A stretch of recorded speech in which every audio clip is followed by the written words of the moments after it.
For as bad as the Wings have been, in the last 10 games, they're 3-5-2. So are the Flyers.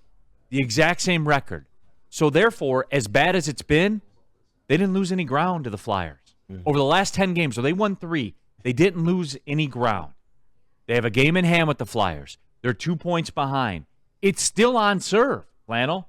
It's still on serve. And that point they got at Florida was crucial. It was an incredible point to get because nobody, especially me, nobody was giving them any chance. I didn't think they were going to get a point in these 3 games. A point. No. They got one. It put it back on serve. Flannel, I get it. Like if I said Flannel, bet the Flannel Sam family grocery money on the Wings making the playoffs. I couldn't tell you to do that in good conscience. I couldn't. I'm not saying it's a get right.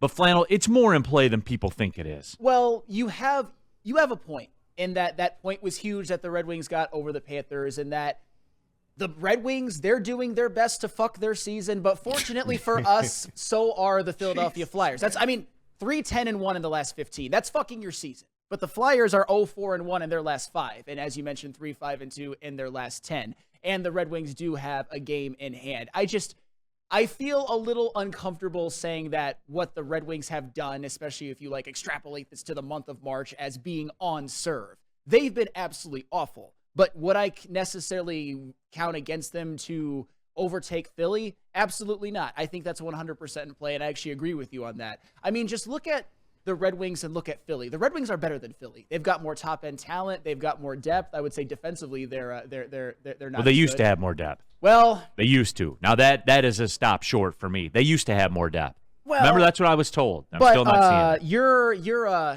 Your Messiah, Alex DeBrincat, 1 goal in the last 15 games. Not good. And not good. I'll tell you what, too. What game was that goal in? That was in the Capitals game. Yeah. Okay, fine. And he was one of the biggest reasons why you've been on this terrible streak when Dylan Larkin was out too. So I know that you were up here after that game slurping DeBrincat, but I thought that was malfeasance. He's been awful in these 15 games. He's a guy that has twice scored 40.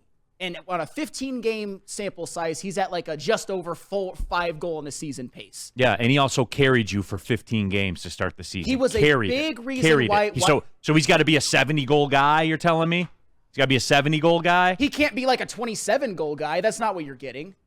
I'm just saying that he was a big reason why the Red Wings had that cushion. I will give you that. I will never deny that. But he was also a big reason why the Red Wings are playing the way that they are right now. But my message to Alex DeBrincat right now, the only thing I can say, because you are 100% right, the Red Wings are still alive, and most of the tough part of their schedule is in the past, and they managed to steal a point from the Panthers, and they managed to get a point against Washington, and we'll see what they do against Tampa.